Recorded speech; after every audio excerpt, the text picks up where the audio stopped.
Yo, dudes, the Empire's pretty chill. Maybe you could, join it or something.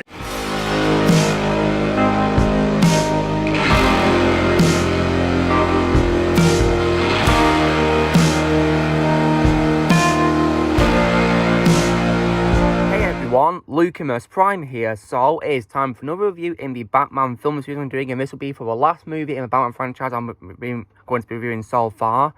And today, guys, I'm going to be reviewing the latest Batman movie, and it's none other than this year's The Batman. So yeah, now I've been really looking forward to reviewing this movie, guys. I've really been looking forward to it, and yeah, it's time to do this. So what is this movie about? A killer targets Gotham's elite, sending the Batman on an investigation. As evidence mounts, he must forge new relationships, unmask the culprit, and bring justice amidst corruption. So, now then, when it comes to what I thought about this movie, so, of course, when this was announced, there was a bit of, concern that I had with this movie because, at first I was very disappointed that Ben Affleck was not getting his standalone Batman movie and it was being replaced by a completely different thing, really, with Matt Reeves taking over. And also, as well, we were casting as well of Robert Pattinson as Batman. Now, I want to be honest, guys, and admit that while there was controversy regarding his casting as Batman, I'm going to be honest and say that, I didn't, hold negativity, really, towards him being cast in the role.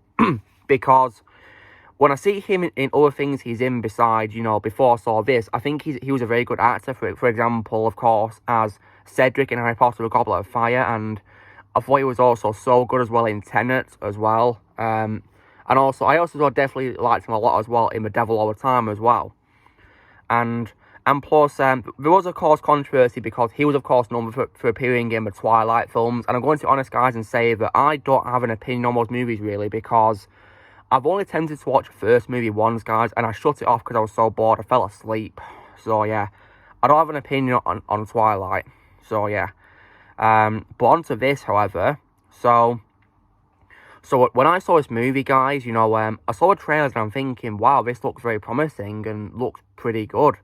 So I waited, of course, for it to come out, and, I wanted to see this movie, and I, of course, couldn't see it in theatres due to work commitments, but I finally got to watch it, when it came out onto streaming, and I gotta say that I really loved this movie. Yeah, this movie was just bloody amazing. I had such a really great time watching it, and I regard this movie now as my fourth favourite Batman movie of all time after The Dark Knight, Batman 1989, and Batman Returns. Yeah, I really love this movie.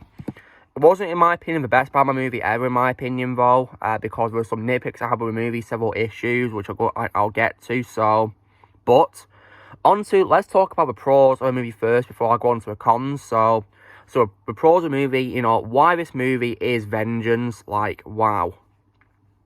So what I love is, when it comes to a cast, guys, when it comes to Robert Pattinson, he did such an amazing job playing Batman in this movie, guys. He played the role so brilliantly, and I now regard him as my third favourite Batman actor of all time after Ben Affleck and Michael Keaton. He did such an amazing job playing the role. Oh, wow. Such a great choice for a role, in my opinion. He did an amazing job. And the reason why I was willing to give him a chance as Batman is because Michael Keaton, when he was cast as Batman, had controversy regarding his casting because he was only being in comedy roles prior to playing Batman. But he, of course, became an absolutely phenomenal Batman and actor. So I thought to give Robert a chance as well. And it definitely paid off because he did a really good job playing the role, in my opinion. Yeah, he was really great in the role. He did such an amazing job. Wow. He did so well in this. And if you guys are also wondering when this takes place in Batman's timeline, this movie, of course, takes place in the second year of Batman's career as a Caped Crusader, basically. So, yeah, which is pretty cool. So I do like that, really. And other good qualities regarding the cast, so as well as Robert, guys, there's other great actors in this movie. So, the movie, of course, also stars Jeffrey Wright as Commissioner Gordon, and he also did a really amazing job playing Commissioner Gordon, guys. He played the role so well, in my opinion, and he did a great job showing his loyalty to Batman as well. It was a very good performance, in my opinion. And I think Mark Paul regarded as my favourite role of Jeffrey Wright in live action because I think he did an amazing job. Like, wow. He did so well. In addition, guys, I also love live edition as well. Now, onto the villains of this movie. I definitely, as well, love the edition as well. When it comes to the main villain, guys, the main villain of this movie is the Riddler. And he's played by Paul Dano. And, wow. Like, Paul Dano just nailed the role, in my opinion. Like, goodness me. Like, he did such an amazing, incredible job playing the Riddler, guys. Like, oh, wow. And he was also a unique take as the Riddler because he was like a Zodiac killer type of villain this time, really, who was involved in riddles. And, yeah, that's definitely a pretty cool concept right there for Riddler, a new take on him. Yeah, that was done pretty well. Like, wow. And now, guys, because of this movie, I regard Paul Dano as my favourite live-action Riddler of all time because he did an incredible job playing Riddler, and he was also so damn scary. Like, I'm not kidding, right? Oh, wow. He made the Riddler so terrifying in this. Oh, wow. And he has some pretty cool quotes as well, guys, like the riddles he says. Like, for example, if you are justice, please do not lie. What is the price for your blind eye? Like, that's pretty scary, isn't it? And there's also other good villains too, guys. One that I definitely did love additional was definitely Carmine Falcone, who was played by John Turturro in this movie. And John did a very good job playing Falcone, in my opinion, guys. And I regard him also as my favourite Falcone, actually, as well. And it fitted so well, in my opinion, his performance to this movie. He did such a great job playing him. And yeah, and I believe the character is of like Italian-American heritage, so... And John Turturro is definitely great casting because he's also Italian-American as well, yeah. Which is definitely also an improvement to his career after the Transformers films, I will admit, because, you know, they weren't that good, were they? But, you know, it's definitely saved his career, definitely, in my opinion. So I regard this as my favourite role of John Turturro. And also as well, other good qualities I will say, when it comes to... The movie also introduces other cast members. For example, there's two other villains in this, of course, who are Penguin and Catwoman, played by Colin Farrell and Zoe Kravitz. So, yeah. This one I didn't really like about those two in the bad qualities, but other good qualities I will also say is I also as well like the addition as well of Andy Serkis as Alfred Pennyworth. He was definitely a very good choice for a role, in my opinion. He played the role really well, did a very, very great job playing Alfred. And other good cast members, in my opinion, as well. I did also as well like the addition of Peter Sarsgaard as Jill Coulson, who is Gotham's District Attorney. And Peter Sarsgaard did a great job playing this character as well. And I think in his small screen time in this supporting role, he was way better than he was in the Green Lantern movie, definitely. Way better. And there was other good cast members as well, in my opinion, as well in this movie. And many of them. So, now on to other good qualities besides the cast, guys. I definitely really loved the suspenseful and serious atmosphere this movie did because yeah, this movie, guys, Where I Live is rated 15. So this movie isn't messing around, and it definitely nails the darkness perfectly, in my opinion. You know, like, I think this movie and also the Dark Knight trilogy and the first two Batman movies by Tim Burton, they got the character of Batman right by making the movies dark. Because, yeah, that's what Batman's supposed to be. Because Batman's not a character that's aimed at children, guys. And this movie proves it because, yeah, it's a really dark movie. And it has a very dark, edgy and violent tone. And there's also tons of really awesome action scenes. I mean, the movie even begins with a pretty cool action scene. And, of course, the scene from the trailer where Batman says, "I'm vengeance," is literally the start of the movie in his first fight scene. So that's really awesome, isn't it? Pretty cool. And the movie even opens with, you know, Riddler's first ever murder on Halloween. So, yeah, that's definitely a pretty dark start, definitely.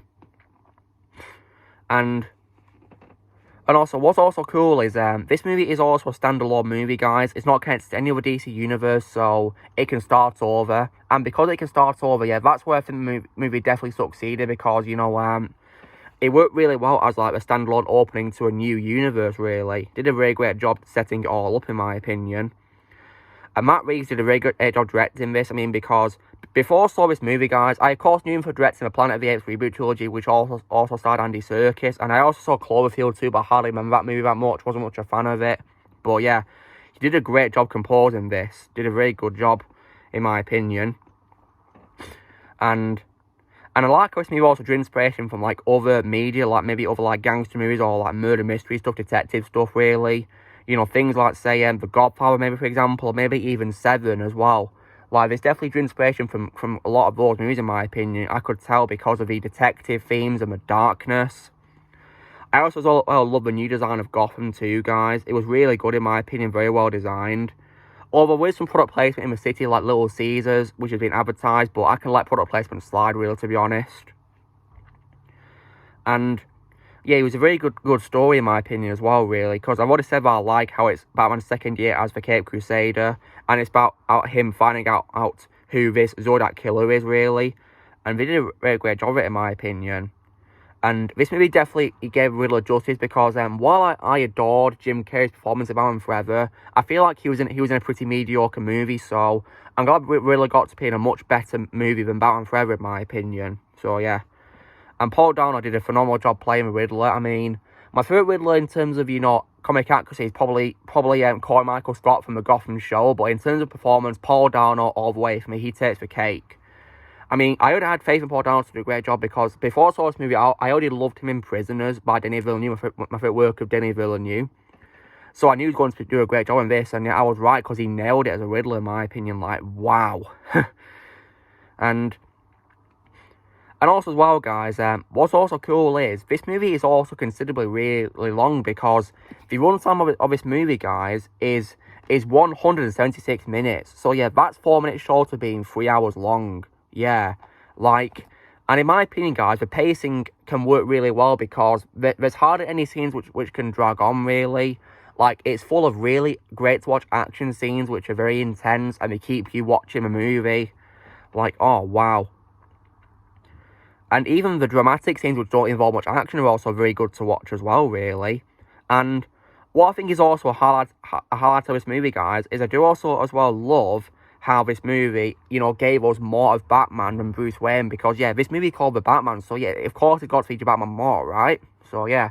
But nonetheless, for Robert Pattinson, still did a great job playing both personas, Batman and Bruce, so, yeah, he did a really amazing job in the role. And, so, yeah, like, this movie was just so great, in my opinion, guys, and another good quality we'll also say as well, besides the cast and also the action and the story, is also probably as well the music, which is composed by Michael Giacchino, one of my favourite composers of all time. And I really love his music in this. It was definitely very good, and like, wow. And I love how the soundtrack of this was pretty dark as well. Like, a big departure from many of his other light-hearted tracks I've heard, really. Like, for example, his music in Spider-Man, for example, or maybe in Rogue One, or maybe The Incredibles theme, or Mission Impossible. Yeah, it was definitely, you know, a very unique score by him, in my opinion, because it was pretty dark. I feel like his theme for Batman is like a mixture of, you know, dread, loss, and triumph. And yeah, that definitely fits so well for the Dark Knight's journey, really, in my opinion. The music was definitely great. I also as well, love how this movie, and also the trailer, of course, also as well used the song called Something in the Way by the band called Nirvana. Like, that was definitely a very good use of the song, in my opinion. And that song actually fit well into the movie. Really did. And it was definitely great to hear as well, because it's of course heard in the movie after, you know, Batman first visits that place where there's been a murder. So yeah, and I also as well love the new costume for Batman, but the new costume looks absolutely awesome, in my opinion, guys. And even in you know, the costume of the old trailer, it was definitely great to see as well, yeah. Although, you know, due to a red filter, it kind of looked a bit like Daredevil, so yeah. But seeing the costume in the trailer was definitely great to see, and it looked really good. And I also as well definitely love the new take on the Batmobile. The Batmobile looked really cool. I mean, I can accept it looks like a normal car with just like gadgets added to it, because this is supposed to be like a prototype Batmobile, because Batman's only been a Batman for 2 years. So, of course, it's not going to look on the same level as Michael Keaton's Batmobile, or Ben Affleck's Batmobile, or Christian Bale's. So, yeah, exactly. But it looked really cool, in my opinion. I love the Batmobile's new design. And it was also a really awesome car chase between Penguin's car and the Batmobile. That was definitely great to see. Oh, wow. And as well as another thing that I think also worked really well, guys, was also I definitely love the new design for a bat signal. That was definitely great. New take on the bat signal, and I love how there was many plot twists in this movie which were executed really well, such as the Riddler's trap where he sets off bombs in the city to cause it to flood, and we get a pretty awesome fight scene in the stadium fighting against his thugs as well, which was really cool to see. And yeah, it's really cool. And when it comes to Catwoman, guys, this wouldn't be the first time that Zoe Kravitz has actually played Catwoman, because as a fun fact, guys, she actually first voiced Catwoman in the Lego Batman movie. So yeah, this wouldn't be the first time that she's played Catwoman. So yeah, and so another good quality I think is also really good, guys, is definitely as well probably is the ending scene, because it has a really awesome teaser of the Joker in Arkham Asylum where Riddler befriends him when he's been captured. And of course we hear his laugh, and he's played of course by Barry Keoghan. And yes, guys, I have seen a deleted scene of Batman talking to Joker. And I think in that one scene, Barry Keoghan was far better than he was in Crap Eternals from last year, in my opinion, guys. Miles better, definitely, in that one scene. And I think he's got potential to be among the best Joker portrayals of all time, really. Although, in my opinion, no one can top Heath Ledger as the Joker. I think he has potential to do a great job in the role, given that he has more time to play the Joker, definitely. But yeah, this movie was awesome, guys. I had a really great time watching it, and yeah, it was just absolutely awesome. And I'm so glad I managed to get it on Blu-ray as well, yeah, because this is definitely worth buying, guys. If you're ready, please get the Batman, because you definitely won't regret it, because it's just awesome. However, this may not be the best Batman movie of all time, because like I said, it's my fourth favourite, and there's some things I didn't really like about the movie. So my bad qualities is now, when it comes to Catwoman, guys, there's one thing I didn't really like about her in this movie, which annoyed me, and it annoyed me a bit when I rewatched it last night for this review. I really hated how she referred to Mayor Mitchell, Commissioner Savage, and D.A. Coulson as white privileged a-holes. So yeah, that was just unnecessary, was not needed, and really annoyed me. Like, did you really need to say that? Yeah, that annoyed me, and for what it's worth, she was decent in my opinion with what she was given, but to be honest, I like her, I like her in other things, really, to be honest. I liked an X-Men First Class, for example. But I don't think she's the best Catwoman, because in my opinion, no Catwoman will ever be better than Michelle Pfeiffer, in my opinion. As far as I'm concerned, she'll always be Catwoman. No one can stop her, in my opinion. Yeah. And also, one other thing I didn't really like as well was, while Andy Serkis was great as Alfred, I didn't really like how he was hardly in the movie. He only appeared in a very fair few scenes, guys, which was really disappointing. Like, come on. He's a very important character in Batman's story, so, like, why would you have to underuse him like that? And the thing is, guys, I'm pretty sure Andy Serkis was available to film more scenes for a role, because when they resumed production for this movie after, they had to shut down, in March due to COVID, Andy had already directed Let Be Carnage and, finished filming it, so surely he'd have had more time to come and film more scenes, right? Especially because they were filming it in his, home country, the UK, because I believe they filmed it in Scotland and some places like that, and also Liverpool as well. So, all across the UK in various studios. So, yeah, surely Andy could be available, right, for that. And in addition as well, when it comes to Penguin, guys, I will admit, even though I thought Colin Farrell was good with what he was given, I found Penguin quite a bit underwhelming in this movie, because like Alfred, he didn't have very much screen time, sadly, because he only appears in a few scenes in the movie. And Colin Farrell did a good job what he was given. He had a very convincing American accent for a role as well, considering he's Irish in real life. But I think, I just don't think he was that good. And as far as I'm concerned, guys, no Penguin actor, in my opinion, is ever going to stop Danny DeVito. No way. Absolutely not. So yeah, I still prefer Colin Farrell far more in other things, because my favourite role of his is his role in Bruges. And I think, in terms of comic book roles, I think he's better as Bullseye in Daredevil, to be honest. So yeah. But nonetheless, he was decent with what he was giving him a role, I will admit. And when it comes to Zoe Kravitz as Catwoman, guys, I think she's better in her voice working with, like, a Batman movie or this, to be honest, really. Because, hey, at least she didn't say a very annoying line in that movie. And also, when it comes to the music, guys, as well, one thing that is quite awfully familiar is, for some reason, guys, the main theme of the movie sounds similar to the Imperial March from Star Wars. So, yeah, not much of a complaint, really, but, you know, yeah, it sounds way too similar for some reason. Like, whenever I hear the music, it always makes me think of Imperial March. You know, dun, dun, dun, dun, na, na, na. You know what I mean? So, yeah. Not much of a complaint, though, but still, you know, I kind of wish it wasn't too similar, really, because, yeah, whenever I hear that, I'm just going to think of Star Wars. So, yeah. And when it comes to other characters, guys, I wasn't really much of a fan of Pete Savage, the character, who is, like, you know, the commissioner who Gordon will eventually succeed. I thought he was pretty unlikable, to be honest, and, thankfully he didn't have very much screen time, but I kind of wish he was replaced by Loeb, you know, Commissioner Loeb from the comics. But yeah, still though, I wasn't much a fan of the character, really. But nonetheless, well, guys, I still think this is a great movie and was definitely really worth a long wait, because we waited, you know, many couple of years for this movie, and it was definitely great and it paid off. And yeah, I had faith in Robert, and he nailed it as Batman, absolutely. And I'm definitely looking forward to more, because this movie definitely deserves its sequels, because I think it's going to get like a trilogy, this franchise, which is definitely well deserved in my opinion. And I'll definitely watch, you know, the sequel to this, because it definitely deserves it. And so, guys, if you're wondering what I would rate the Batman out of 10, well, I would rate the Batman a flat-out 9 out of 10. That's why I'd rate it, guys. So, yeah, my fourth Batman movie of all time. And, yeah, it was definitely, you know, really great and worth the wait. Yeah, I had a really fun time watching this. So, guys, this was me doing my review for the Batman, which came out this year. So, you know, a drill, guys, be sure to give this video a like. Also, be sure to leave comments what you guys think of the Batman. If you've seen, tell me your thoughts on it in the comments below. And also, be sure to join Team Prime by pressing subscribe for more videos coming in the future.